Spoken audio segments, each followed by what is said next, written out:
जय हिंद साथियों, मैं ललित आचार्य एक बहुत ही महत्वपूर्ण सूचना लेकर आप सभी के सामने उपस्थित हूँ।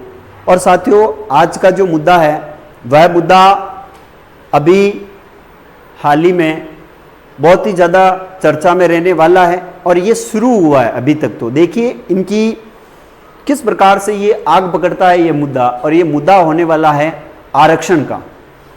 आरक्षण को लेकर काफ़ी लंबे समय से संघर्ष चला हुआ आ रहा है। कुछ विशेष जनजातियों के द्वारा आरक्षण को काफ़ी ज़्यादा संरक्षण दिया जाता है और कुछ ऐसी जनजातियां जो कि आरक्षण का शुरू से विरोध करती रही हैं। हम बात कर रहे हैं प्यारे विद्यार्थियों एससी और एसटी आरक्षण के बारे में। क्या है आरक्षण का मुद्दा, कोर्ट का क्या फैसला आया है, पूरी सच्चाई हम जानेंगे। किन व्यक्तियों को इसमें फायदा होने वाला है और किन व्यक्तियों को इसमें नुकसान होने वाला है। आखिरकार आरक्षण का मुद्दा है क्या। जब से संविधान बना है तब से लेकर अभी तक ऐसी बहुत सारी घटनाएं हो चुकी है आरक्षण को लेकर। हमारे संविधान के अंदर भीमराव अंबेडकर जी ने जो आर्टिकल्स जोड़े हैं, जो एक विशेष तबके के जो लोग हैं उन्हें आर्थिक रूप से ऊपर उठाने के लिए उन्हें कुछ छूट दी गई, उसी को हम आरक्षण के नाम से जानते हैं। कुछ जो जातियां ऐसी भी रही हैं जिन्हें संविधान में आरक्षण का जो है वो पात्र नहीं माना गया है, जिस प्रकार से हम देखते हैं उसको जनरल कैटेगरी में आने वाले जैसे हैं राजपूत, बनिया, ब्राह्मण। तीन जातियां ऐसी है जो कि जनरल कैटेगरी में आती है और काफी लंबे समय से यह विद्रोह चल रहा है और आरक्षण को खत्म करने जैसी बातें हमारे सामने देखने को मिली हैं। जो केंद्र में भी सरकार बनी है माननीय नरेंद्र मोदी जी की, उस समय भी काफी लंबे समय से ये मांग चली आ रही थी कि नरेंद्र मोदी सरकार जो है वो आरक्षण को समाप्त कर देगी और आरक्षण समाप्त नहीं होना चाहिए। कुछ ऐसी जनजातियां जो आरक्षण को समाप्त करने के लिए काफी कटिबद्ध भी हैं, लेकिन जो मुद्दा अभी चल रहा है वो आरक्षण को खत्म करने के बारे में थोड़ा सा अलग है। इसको समझने में भी वक्त लग जाएगा, क्योंकि जो लोग इसको समझ नहीं पाएंगे वो व्यक्ति इसका विरोध भी करेंगे, आंदोलन भी करेंगे, और जिन जनजातियों को आरक्षण मिला हुआ है वह जनजातियां अपने अधिकारों के लिए सामने भी आएंगे। उनके ट्वीट होंगे, उनके जो विचार है वो विचार सोशल मीडिया के माध्यम से भी बाहर आएंगे। अभी आप सोशल मीडिया खोल कर देखें तो आप चाहे फेसबुक हो, चाहे इंस्टाग्राम हो, चाहे आपका यूट्यूब हो, और चाहे न्यूज़पेपर हो, चाहे व्हाट्सएप, कुछ भी हो, एक ही बात चल रही है कि भीमराव अंबेडकर जी ने जो संविधान में आरक्षण जोड़ा है उस आरक्षण को कोई खत्म नहीं कर सकता है। 5-6 जजेस की जो बेंच थी उस बेंच ने आरक्षण के ऊपर क्या टिप्पणी करी है, ये सारी बातें हम जानेंगे। पहले आप ये समझ लीजिए आरक्षण आखिर में मुद्दा क्या है। हम आरक्षण को अगर समझना चाहे प्यारे विद्यार्थियों तो आरक्षण को समझने के लिए हमें हमारे कॉन्स्टिट्यूट को समझना बड़ा आवश्यक हो जाता है। जब भारत का संविधान बनकर लागू हुआ था उस समय डॉक्टर भीमराव अंबेडकर जी ने एक बहुत महत्वपूर्ण आर्टिकल इसके अंदर जोड़ा है, वो था आरक्षण। ऐसी जातियां जिन जनजातियों को हम शूद्र या नीची मानते हैं, उन जनजातियों के उत्थान के लिए डॉक्टर भीमराव अंबेडकर जी ने संविधान में यह आर्टिकल जोड़ा था कि इन्हें आरक्षण दिया जाए, ये विशेष जनजातियों की श्रेणी में शामिल की जाएगी। आरक्षण दिया जाता है इनको आर्थिक रूप से परिपक्व करने के लिए, इन्हें ऊपर उठाने के लिए, क्योंकि जो जनजातियां एक्चुअल में आर्थिक रूप से परिपक्व हैं वह इन जनजातियों का शोषण करते हैं, छुआछूत करते हैं, अस्पृश्यता जैसे मामले देखने को मिलते हैं। इन्हें घोड़ी पर नहीं बैठने दिया जाता है, इनको जो है मंदिर में प्रवेश नहीं दिया जाता है। इस प्रकार की घटनाएं हमारे ग्रामीण जो रूरल एरिया है उस रूरल एरिया में आपको देखने को विशेष मिलती है। मैं आरक्षण का पूर्णतः समर्थन करता हूं। मैं डॉक्टर भीमराव अंबेडकर जी का बहुत सम्मान करता हूं। मैं आप सभी का भी बहुत सम्मान करता हूं कि आप लोगों को आरक्षण दिया गया है और आरक्षण आपको मिलना चाहिए। आरक्षण को कभी खत्म नहीं किया जाए, मैं इसके फेवर में हूं। मैं बिल्कुल भी ये नहीं कहूंगा कि आरक्षण खत्म किया जाना चाहिए। मैं एक टीचर हूं और टीचर का काम कभी भी जो है वो नेगेटिव बातें करने का नहीं होता है। टीचर पॉजिटिव थिंकिंग लेकर अपने विद्यार्थियों को अवगत कराता है। मैं जो भी बात यहां से करने वाला हूं वो सिर्फ पॉजिटिव बातें होगी। अगर मेरे द्वारा कहीं कोई शब्द जो है वो गलत प्रयुक्त हो जाए उसके लिए मैं आप सबसे पहले ही क्षमा चाहता हूं। वैसे मेरे जो शब्द होंगे वो बहुत ही सहनशीलता के साथ होंगे, बहुत ही संयमी शब्द होंगे, बहुत ही लिमिटेड शब्द होंगे। जो जानकारी मेरे पास अवेलेबल है उस जानकारी के अलावा मैं आपको और मेरी तरफ से कुछ ऐड करने वाला नहीं। तो सबसे पहली और इंपॉर्टेंट बात है प्यारे विद्यार्थियों, जो आरक्षण का फायदा ले रहे हैं उन जातियों के बारे में एक चीज तो कंफर्म है कि आरक्षण आपको दिया गया है वो आपको ही मिलना चाहिए, क्योंकि आपकी जो जाति है वह जनजाति काफी लंबे समय से पिछड़ी हुई थी और आज भी आपकी जाति जो है वो पिछड़ी हुई है। और ये जनजाति को ऊपर उठाने के लिए विशेष रूप से आर्थिक बोझ इनके ऊपर काफी मान के चलिए आर्थिक स्थिति वो काफी कमजोर है। उसी स्थिति को ऊपर उठाने के लिए इनको गवर्नमेंट नौकरी के अंदर जो आरक्षण मिला गया है उस आरक्षण का फायदा लेकर ये अपने आप को एक कंफर्ट जोन में ला सकते हैं। इनके अधिकारों का जहां पर भी हनन होता है आप अपने अधिकारों का आरक्षण के हिसाब से आप उसके लिए केस लड़ सकते हैं। यह आरक्षण आपकी समृद्धि के लिए है, आपके विकास के लिए है और आपको आर्थिक लेवल से ऊपर उठाने के लिए आरक्षण है, इसमें कोई भी संशय नहीं है। अब हम पहले तो ये देखेंगे एक्चुअली में मुद्दा क्या है आरक्षण का। तो सबसे पहली बात करते हैं अपन जो हमारे सामने न्यूज आई है वो देखो। यहां पर एक न्यूज है ऐतिहासिक फैसले। यहां पर देखो एससी और एसटी के बारे में जो चीजें बताई गई है उसी के ऊपर मैं फोकस करूंगा। एससी एसटी कोटे में कोटा मंजूर, इसमें भी क्रीमिलियर को लागू करें, सुप्रीम कोर्ट का ये आदेश आया है। यहीं से सारा बवाल, यहीं से जो है सारी इस फसाद की जड़ जो है वो यहां से फसाद शुरू होता है। अब एक एक चीज को बारीकी से समझते हुए हम चलेंगे। अच्छा, आपने ये अखबार तो पढ़ा होगा लेकिन आपको कुछ समझ ही नहीं आएगा एक्चुअली में ये क्या रहा है। मैं पुनः बता रहा हूं, जो भी बात बताने वाला हूं वो बात केस स्टडी करने के बाद मैं आपके सामने उपस्थित हूं। मेरे कोई भी शब्द नहीं है, मैं पुनः बता रहा हूं मेरे कोई शब्द नहीं है। मैं इस आर्टिकल में जो भी इस पेपर में लिखा हुआ है उसकी व्याख्या करूंगा। मैंने जो भी समझा है वो आपको जानकारी दूंगा मैं इसके माध्यम से। सबसे पहले तो इसके जो कुछ फैसले किए गए ऐतिहासिक, उस फैसलों के बारे में देखते हैं कि क्या ऐतिहासिक फैसले हुए हैं। तो फैसले की चार बड़ी बातें हैं। पहली बात है एससी एसटी में सब कैटेगरी समानता के सिद्धांत का उल्लंघन नहीं करती है। एससी एसटी में जो ये मुद्दा उठ रहा है इसमें ये बात सबसे ज्यादा इंपॉर्टेंट हो जाती है कि सभी जातियां एससी एसटी में समानता का जो है वो उल्लंघन नहीं करती हैं। यानी जिसको आरक्षण मिला गया है वो इसका फायदा ले रहे और जिसने इसका फायदा ले लिया है वो भी पीढ़ी दर पीढ़ी इनका फायदा लेते हुए जा रहे। इसके बारे में भी आगे कोटेशन आएगा कि एक पीढ़ी ने अगर आरक्षण का फायदा ले लिया और उसकी आर्थिक स्थिति काफी अच्छी हो गई है और वो उच्च स्तर पर पहुंच गए हैं तो उनकी आगे की आने वाली पीढ़ी को आरक्षण का फायदा नहीं दिया जाए बल्कि उन्हें सामान्य कैटेगरी में शामिल किया जाए।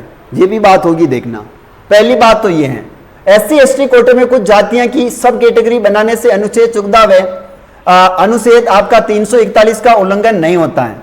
यानी आर्टिकल 14 और आर्टिकल 341 के अंदर यह कहा गया है कि ऐसी जनजातियां जो कि एससी एसटी में ही शामिल है और वो बहुत ज्यादा गरीब है और ऐसी जनजातियां जो एससी एसटी में शामिल है लेकिन उनका स्तर काफी अच्छा है, लेवल का है। अब उनके बारे में देखा जाए कि जिनका लेवल अच्छा है उनको आरक्षण से थोड़ा सा दूर किया जाए और जिनका काफी लेवल नीचे है उनको आरक्षण का ज्यादा फायदा दिया जाए। इन्हीं के अंदर से क्रीमिलियर किया जाए, छटनी की जाए। जो काफी अच्छे लेवल पर है उन्हें थोड़ा अलग किया जाए और जो काफी गरीब हैं, जो काफी पिछड़े हुए वाकई में, उनको आरक्षण का जो है वो लाभ ज्यादा दिया जाए। पहला बिंदु। दूसरा, आरक्षण एक पीढ़ी तक सीमित करना चाहिए, दूसरा हकदार न हो। मैंने अभी बोला आरक्षण एक पीढ़ी तक सीमित कैसे है?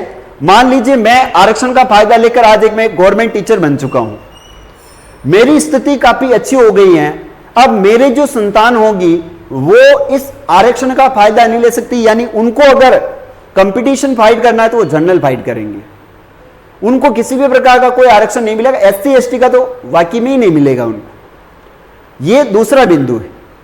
अब बहुत सारे को इस पे आपत्ति है, बहुत सारे को आपत्ति, इसके बारे में मैं खुलकर चर्चा करूंगा। एससी एसटी की पहली पीढ़ी आरक्षण का लाभ लेकर उच्च स्थिति पहुंच गई हो तो दूसरी पीढ़ी को कोटे का हक न दे। ये बात इसने कही कि मान लीजिए मेरे नौकरी लगने के बाद मेरी जो संतान है वो इसका हकदार आरक्षण का नहीं होगी, पहली बात। दूसरी बात ये कही गई है और इसमें काफी कुछ अच्छा भी कहा गया है। मान लीजिए, आप बुरा मत मानना, आप अगर आरक्षण का फायदा लेकर आप एक अच्छी पोजीशन पर पहुंच गए हैं, क्या आपके बेटा बेटी आपकी संतानों को आप चाहेंगे कि वो अभी भी आरक्षण का जो है वो फायदा ले? अरे उन्हें आप ऐसी बेहतर शिक्षा दे सकते हैं कि वो आरक्षण तो क्या, एससी एसटी की जो कट ऑफ होती है उस कट ऑफ से भी ज्यादा नंबर लेकर आए। आप उन्हें अच्छी एजुकेशन दे सकते हैं ताकि उन्हें आरक्षण का फायदा, आरक्षण की जरूरत ही ना पड़े। भाई सहारे की जरूरत किसे पड़ती है? जो व्यक्ति कमजोर होता है। ताकतवर व्यक्ति हमेशा बिना सहारे के चलता है। तो आपकी ताकत अगर अच्छी है तो आपके बच्चे जनरल फाइट करेंगे, आरक्षण कहीं मायने नहीं रखता है। दूसरी बात ये थी मेरी जो क्लियर हुई। तीसरी बात, क्रीमिलियर को इस दायरे से बाहर करने के लिए नीति बनानी चाहिए। क्रीमिलियर का मतलब यहां पर सीधा सीधा मेरे ज्ञान में यही आता है कि जो व्यक्ति आरक्षण का फायदा लेकर काफी अच्छी पोजीशन पर बैठ गया है उस व्यक्ति को आरक्षण से दूर किया जाए, और जो व्यक्ति वाकई में आरक्षण का हिस्सेदार होना चाहिए, वास्तव में उसे आरक्षण मिलना चाहिए, उस व्यक्ति को आरक्षण का फायदा दिया जाना चाहिए। तीसरा बिंदु समझना, तीसरा बिंदु क्या कह रहा है? क्रीमिलियर, सरकार को एससी एसटी श्रेणी के बीच क्रीमिलियर की पहचान करने में उन्हें दायरे से बाहर करने की नीति भी बनानी चाहिए। ऐसे व्यक्ति जो वाकई में काफी अच्छी कंडीशन में है उन्हें इस स्थिति से बाहर किया जाए और वाकई में जिनको आरक्षण चाहिए उनको आरक्षण दिया जाए। मैं इस बात का पूर्णतः सहमत करता हूं और आप भी इस बात का पूर्णतः सहमत करते होंगे, बुरा मत मानना, मैं आपको पहले ही बता रहा हूं, मेरे कोई शब्द नहीं है, मैं सिर्फ और सिर्फ अपने मत दे रहा हूं। आपका आरक्षण आपको मिलना चाहिए। यहां पर यह कहा गया कि जो व्यक्ति कंडीशन ठीक है, जिनके पास काफी अच्छी पोजीशन पर हैं, उन्हें छटनी किया जाए, उन्हें आरक्षण का फायदा ना दिया जाए और उन्हें आरक्षण का फायदा दिया जाए जो कि इसके वाकई में इसके काबिल है, इसके लायक है। चौथी बात, राज्य सरकार राजनीतिक लाभ या मर्जी से सब कैटेगरी नहीं बना सकती है। बहुत अच्छी बात है। चौथी बात, राज्य सरकार ऐसा नहीं कि अपनी मर्जी से, मान लो कि भाई मैं टीचर हूं तो मेरे को बाहर निकाल दिया, इसका चाहता है तो इसको आरक्षण दे दिया, अपनी मर्जी से कुछ भी नहीं कर सकती है। इसके लिए जातिगत जनगणना होना आवश्यक हो जाएगा। जातिगत जनगणना जब तक नहीं होगी तब तक इसका कुछ नहीं हो सकता है, और जातिगत जनगणना भी आर्थिक आधार पर की जानी चाहिए, तब जाकर ये जो एक्ट है इस एक्ट का काफी अच्छा फायदा दिया जा सकता है। आर्थिक आधार पर कैसे कि मेरी इनकम 7.5 लाख से अधिक है तो मैं अगर एससी एसटी में भी आता हूं तो मुझे आरक्षण से बाहर रखा जाए, और वाकई में अगर मेरी कंडीशन खराब है तो मुझे आरक्षण का ज्यादा लाभ दिया जाए। ये भी बात आगे चलते हैं। राज्य अपनी मर्जी राजनीतिक महत्वाकांक्षा से काम करती है तो उसके निर्णय की न्यायिक समीक्षा हो, अगर ऐसा सरकार करती हुई पाई जाती, किसी अपने को आरक्षण का ज्यादा फायदा दे दे और किसी को नुकसान कर दे, इसके लिए कोर्ट में चुनौती दी जा सकती है। फिर यहां से 4 बातें थी, चारों बता दी। विरोध शुरू हुआ है। एनडीए की सहयोगी लोजपा बोली फैसले पर फिर सोचें। रामविलास जो पासवान की जो पार्टी, उन्होंने कहा फैसले पर पुनर्विचार हो ताकि एससी एसटी वर्ग में भेदभाव न हो सके और वो कमजोर न पड़े। भाई यहां तो कमजोर की बात ही नहीं हो रही, पहले ही जो व्यक्ति अच्छे लेवल पर हैं उन्हें अलग किया जाए, जो वाकई में इसके हकदार है उन्हें दिया जाए, कमजोरी की कोई बात नहीं। आगे पूरी बात समझते हैं। एससी एसटी अनुसूचित जाति जनजाति के कोटे में कोटा को लेकर सुप्रीम कोर्ट की 7 जजों की पीठ ने 6-1 के अनुपात से ऐतिहासिक फैसला सुनाया। चीफ जस्टिस डीवाई चंद्रचूड़ ने कहा एससी एसटी कैटेगरी के भीतर नई सब कैटेगरी बनाकर इस श्रेणी में अति पिछड़ों को अलग कोटा दे सकते हैं। यानी अब राज्य सरकारों को अधिकार होगा कि वे एससी एसटी वर्ग में शामिल सभी समुदायों के लिए आरक्षण कोटे में से जातियों के पिछड़ेपन के आधार पर कोटा तय करें।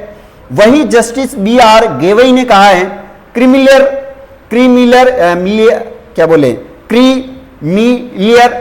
ओबीसी आरक्षण में सालाना यहां से लाइन चुक गया अपन, क्रीमिलियर को एससी एसटी पर भी लागू करें। बता दें कि अभी ओबीसी आरक्षण में सालाना 8 लाख रुपए से ऊपर कमाने वाले लोग क्रीमी लेयर के अंतर्गत आते हैं। यानी जो 8 लाख रुपए कमा रहे हैं वो बात करें अपन तो किसके अंदर आ रहे हैं, वो क्रीमी लेयर के अंदर आ रहे हैं, क्रीमी लेयर। अब यहां पर बात आ रही कमाने वाले क्रीमी लेयर के अंतर्गत आते हैं। पीठ 2004 ने ईवी चित्रैया बेनाम आंध्र के मामले में दिए गए फैसले को भी रद्द कर दिया। उसमें कहा गया था कि राज्य सरकार आरक्षित कोटे में सब कैटेगरी नहीं बना सकती है। ताजा फैसला पंजाब के मामले में आया है। दरअसल पंजाब सरकार ने 2006 में कानून बनाया था कि राज्य में एससी और एसटी कैटेगरी के तहत मिलने वाले आरक्षण में से 50% पहली प्राथमिकता के तहत वाल्मीकि और मजहबी सिखों को मिलेगा। इस पंजाब व हरियाणा हाईकोर्ट में चुनौती दी गई थी। हाईकोर्ट ने 2010 में इस मुद्दे को रद्द कर दिया। इसके खिलाफ पंजाब सरकार सुप्रीम कोर्ट में पहुंची थी।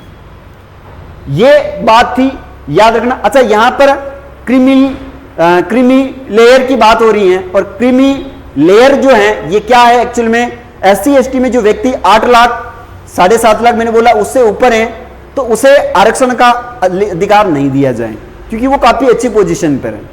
उनको दिया जाए जो 7.5 लाख से नीचे आय में दायरे में आते हैं।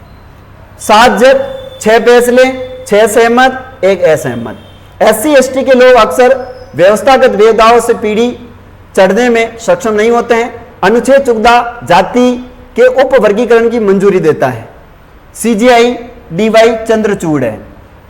कीवी चित्रैया मामले का संदर्भ ही गलत था। विधायी शक्ति के अभाव में राज्यों के पास जातियों को उप वर्गीकरण करने का अधिकार नहीं है, जस्टिस बेला त्रिवेदी ने कहा है। एससी एसटी का एक समूह नहीं रहेगा, उसमें वर्गों के आधार पर राजनीति शुरू हो जाएगी। एडवोकेट यशस्वी CEO और इन्होंने ये बात कही है। कैसे क्या कहा है देखो, कोर्ट में कोटा देने का मतलब क्या है और ये कैसे दिया जाएगा। अभी एससी एसटी के लिए 15, अभी एससी के लिए 15 व एसटी के लिए 7.5% आरक्षण है। इसे 22.5% के आरक्षण में ही राज्य एससी और एसटी के उन कमजोर वर्गों का कोटा तय कर सकेंगे जिनका प्रतिनिधित्व बहुत कम है। किस वर्ग को कितना आरक्षण देना है इसे तय करने के लिए सरकारें विशेषज्ञ पैनल बना सकती हैं। यह पैनल रिसर्च और डेटा के जरिए बताएगा कि कौन सा वर्ग आर्थिक, शैक्षणिक, सामाजिक स्तर पर कितना पिछड़ा हुआ है। पहली बात, कोटा फिक्स कर दिया जाएगा या फिर बार बार बदलता रहेगा, यह भी बात सुनना। डेटा के आधार पर यह कोटा बदलता रहेगा, यह भी देखा जाएगा कि किसी वर्ग को 100% आरक्षण नहीं दिया जाए। राज्य को यह साबित करना होगा कि उन्होंने किस वर्ग को आरक्षण दिया है वह अति जरूरतमंद होना चाहिए, उसके पीछे वोट बैंक की मंशा न हो। तीसरा, इसे कब तक लागू किया जाएगा यह राज्य पर निर्भर करेगा कि वे कितनी तत्परता दिखाएंगे, उतनी ही जल्दी लागू कर सकते हैं। इसके लिए विस्तृत अध्ययन, हितधारकों से बातचीत और दिशा निर्देश तैयार किए जाएंगे। चौथा, फैसले के क्या जोखिम दिखते हैं। पूरी संभावना कि एससी एसटी अब एक समूह नहीं रह गया है, इसके भीतर ही अलग अलग वर्ग खड़े हो जाएंगे और फिर उनसे जुड़ी हुई नई तरह की राजनीति शुरू हो सकती है। क्या इस फैसले से ओबीसी और सामान्य श्रेणी पर असर पड़ेगा। यह फैसला सिर्फ दलित और आदिवासी वर्ग के लिए है, इससे ओबीसी और सामान्य के आरक्षण पर कोई फर्क नहीं पड़ेगा। हाँ, यह जरूर हो सकता है कि ओबीसी में भी सब कैटेगरी बनाने की मांग और तेज उठने लगे, यानी ओबीसी के अंदर भी जो क्रीमी लेयर का जो मुद्दा है वो उठाया जा सकता है, और अगर इस जाति में उठ रहा है तो ओबीसी में भी उठना जायज सी बात है।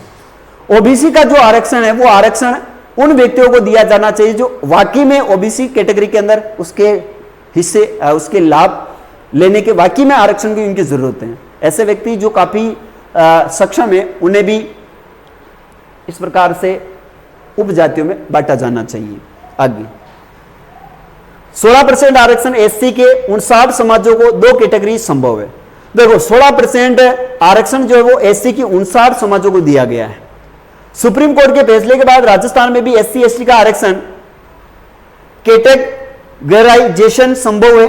कैटेगराइजेशन का मतलब कैटेगरी वाइज बांटना।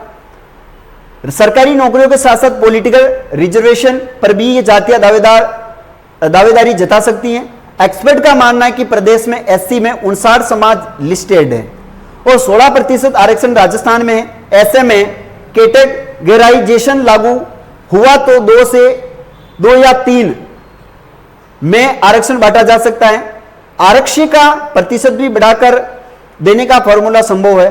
फरवरी 2019 में ओबीसी की 5 जातियों को अलग से 5% एमबीसी आरक्षण दिया गया, यानी यह पहले से हो चुका है। क्रीमी लेयर का जो मामला है वो पहले से ओबीसी में हो चुका है, क्योंकि एमबीसी एक नई कैटेगरी बनाई गई थी ओबीसी के अंदर, उसको 5% आरक्षण अलग से दिया गया ओबीसी से काट करके। फिर यह आरक्षण नौकरी और शिक्षा में लागू है। ऐसे में एससी कैटेगरी में भी ऐसा ही फॉर्मूला संभव है। विशेषज्ञ की माने तो इसमें प्राथमिकता उन समाजों को मिले जिसे एससी आरक्षण का कम लाभ हुआ है। इधर एससी की अधिक जनसंख्या वाली जगहों पर आरक्षण सीमा बढ़ाने का फॉर्मूला भी है। ये बातें यहां तक आई होप आपको समझ में आई होगी। नेक्स्ट क्या जानकारी, आरक्षण पर सुप्रीम कोर्ट की बड़ी टिप्पणी। एससी और एसटी के क्रीमी लेयर को आरक्षण के दायरे से करे बाहर। ये वही बात है जो भी मैंने आपको बताई है। यहां पर क्रीमी लेयर एससी एसटी वर्ग में लागू हो। जस्टिस ने क्या कहा सुने। जस्टिस विक्रमनाथ ने अपने सहमति वाले फैसले में कहा कि ओबीसी पर लागू क्रीमी लेयर का सिद्धांत एससी एसटी पर लागू होता है, इससे बाहर नहीं किया जा सकता। एससी एसटी समुदाय में क्रीमी लेयर की पहचान सुनिश्चित करने के लिए सरकार को कदम उठाने चाहिए। जस्टिस पंकज मित्तल क्या कह रहे हैं, आरक्षण एक पीढ़ी तक ही मिलना चाहिए, एक पीढ़ी तक सीमित होना चाहिए। यदि किसी अनुसूचित जाति तथा अनुसूचित जनजाति की पहली पीढ़ी आरक्षण का लाभ लेकर उच्च स्थिति पर पहुंच गई तो दूसरी पीढ़ी को आरक्षण का हकदार नहीं माना जाना चाहिए। आरक्षण को यह भी देखना, सरकार को यह भी देखना चाहिए कि आरक्षण के बाद दूसरी पीढ़ी सामान्य श्रेणी के साथ कंधे से कंधा मिलाकर खड़ी हो। भाई आपने आरक्षण का फायदा लिया है और आप हमेशा आरक्षण का फायदा ही फायदा दर पीढ़ी लिए ही जाओगे तो ये कहां तक न्याय संगत हो जाएगा। आप अपनी एक अच्छी पोजीशन पर आने के बाद आरक्षण को छोड़ दीजिए। आपके बच्चे काफी अच्छी एजुकेशन ग्रहण कर सकते हैं, आप उन्हें पढ़ा लिखा कर काफी अच्छा काबिल बना सकते हैं ताकि वो जनरल वाले कैटेगरी के साथ कंधे से कंधा मिलाकर चल सके, उन्हें आरक्षण की आवश्यकता ही ना पड़े।